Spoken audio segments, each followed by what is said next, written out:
Hello everyone, I'm Jensen. Today is Wednesday, March 24th, and from an extension on filing your taxes to stimulus payday, I have all the stories you need to know to get in the loop tonight. But first, we had a couple of sprinkles today, but those temperatures were absolutely amazing. So let's take a look at what's coming up next with our First Alert weather team.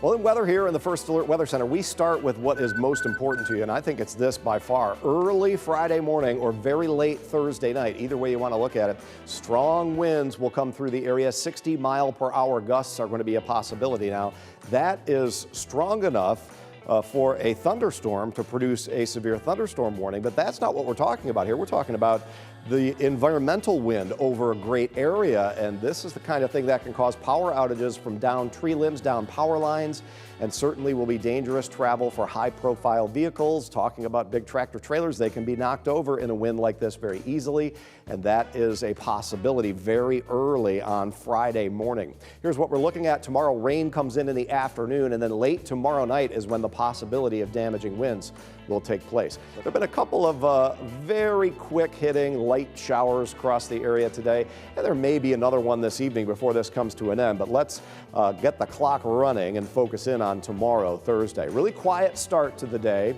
and as the day wears on, the sky will cloud up, the wind will shift and start coming in off of the lake and bay during the afternoon, and a chance of rain will move in. Now here's 4 o'clock, it's overcast, and our hour-by-hour forecast doesn't have the rain here quite yet, but any time from 3 or 4 and on, the chance of rain will move in from the south. There's the breeze picking up into Thursday night out of the east, but watch what happens here and keep your eyes on this low pressure area over in western Indiana. This is 2 o'clock in the morning, so very late Thursday night into Friday morning. The arrows indicate wind direction and speed.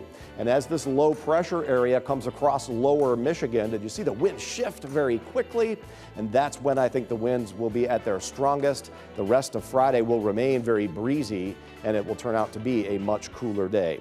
Here are the winds again starting Thursday night, tomorrow night at 11 o'clock. These are wind gusts, and overnight into Friday morning. 4, 5, 6, 7 a.m. That's when the strongest wind will come through the area. So it's going to end up being very, very early in the day on Friday. And tonight, the parents of Stone Foltz, a 20-year-old BGSU student who died as a result of alleged hazing, are speaking out. Foltz was a sophomore at Bowling Green State University from the Dublin area who died on March 7th, days after an alleged hazing incident involving alcohol that occurred at a Pi Kappa Alpha off-campus event on March 4th. The fraternity has been placed on interim suspension as law enforcement and Bowling Green State University officials investigate the situation. Now his parents, Corey and Sherry Foltz, are asking for action and accountability. I forgive them, but I won't forget. And I'm asking them to own up and explain what went on that night. The family's calling on national fraternities to step up and make the changes necessary to ensure the safety of their members and stop hazing rituals once and for all. Let the ones that can demonstrate positivity come back, and then with zero tolerance policy, we'll find out if it's archaic, right? Maybe a year from now, there are no more fraternities left on college campuses around this country. Let's let the fraternity system decide its own fate. Also, for the first time, Foltz family attorney Rex Elliott revealed to the Columbus Dispatch last night that Stone Foltz's blood alcohol content was 0.394, and he said it was likely even higher immediately after the alleged hazing ritual.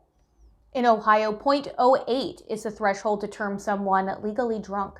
According to a blood alcohol concentration calculator from the nonprofit group Aware, Awake, Alive, for a man weighing approximately 165 pounds, a blood alcohol concentration of 0.4 would require about 20 shots of 80 proof alcohol in 2 hours.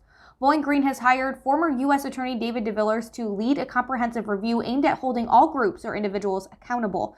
And on Wednesday, BGSU had no new comment or update. For a closer look at tonight's interview, check out the link in the description of this video. And an armed robbery suspect nearly took off with someone's car until they noticed there was a child in the back seat. 2 men approached 2 women shortly after midnight on Tuesday in the parking lot of an apartment complex in the 5700 block of Silverside Drive in North Toledo. Toledo. The first suspect pointed his sock-covered hand at a 22-year-old woman and demanded her belongings, phone, and keys. The second suspect took the bags of a 21-year-old victim and fled northbound towards Alexis. That first suspect then attempted to steal the first victim's car, but stopped when he realized her child was inside. That suspect also fled towards Alexis, and no injuries were reported in the incident. And Ohio is pushing back its tax filing deadline to May 17th. So that's falling in line with the federal and IRS deadline. The deadline extension is for Ohioans to file and pay their individual income and school district income taxes for the tax year 2020. The new deadline, May 17th, is about 1 month from the original deadline of April 15th. Ohio Tax Commissioner Jeff McLean said the extension is to provide some relief to individuals impacted by the public safety measures adopted to contain the spread of coronavirus. As with the IRS extension, Ohio will waive penalty on tax due payments made during the extension. Also, as part of legislation passed addressing the continuing emergency, there will be no interest charges on payments made during the extension. The filing extension and waiver of P&I will be available to those filing Ohio individual income tax and school district income tax for tax year 2020. First quarter estimate income tax payment for tax year 2021 is not impacted by this extension and must still be made by April 15th. And Americans who are still waiting on their third stimulus check should take a peek in their bank account tonight. So the IRS says its second batch of payments should start showing up tonight, but this isn't the final group of deposits, so people should also be prepared to maybe wait a little bit longer. The IRS said Monday that the new batch began processing last Friday and would have an official pay date of Wednesday, March 24th. And that coincides with what some people may have found when they checked the IRS Get My Payment tool when looking to see when they'd received their money. Some people may have already seen this as a pending transaction in their bank accounts. For some couples who filed their taxes jointly, this may represent the second half of their total stimulus. The IRS confirmed that some couples were getting their money across more than one payment, and members of a Facebook group that was launched after people reported only getting half of their stimulus money last week have now reported seeing the other half pending in their accounts. Now, the IRS says a large portion of this batch will actually be mailed, so that will be coming as either a paper check or a prepaid debit card. So paper checks will arrive in a white envelope from the U.S. Department of the Treasury. That will look similar to a tax refund check, but it'll say economic impact payment in the memo field. The debit card will also arrive in a white envelope from the Treasury Department. The Visa card has MetaBank NA on the back. The envelope will include information on how to activate and use the card. More batches of payments are expected on a weekly basis, according to the IRS, and most of these will be through direct deposit. And for a look at the answers to common questions like what if the tracker says your payment status isn't available, or if creditors can take your stimulus check, check out the link in the description of this video. And before I go, let's have a bit of fun and talk about space wine. Yeah, you heard me. It tastes like rose petals and it smells like a campfire. What is it, you ask? Oh, just a 5,000 euro bottle of Peter's Pomerol wine that spent a year in space.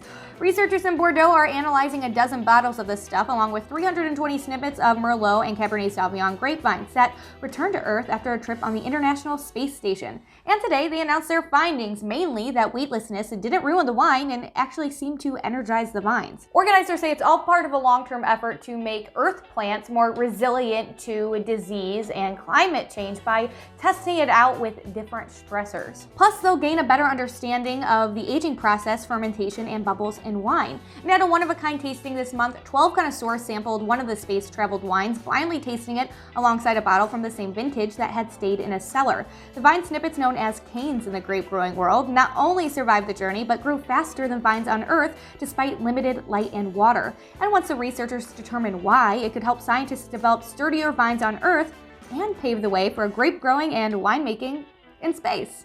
But that is all I have for you today. If you liked this video, hit that like button and of course subscribe to our YouTube channel.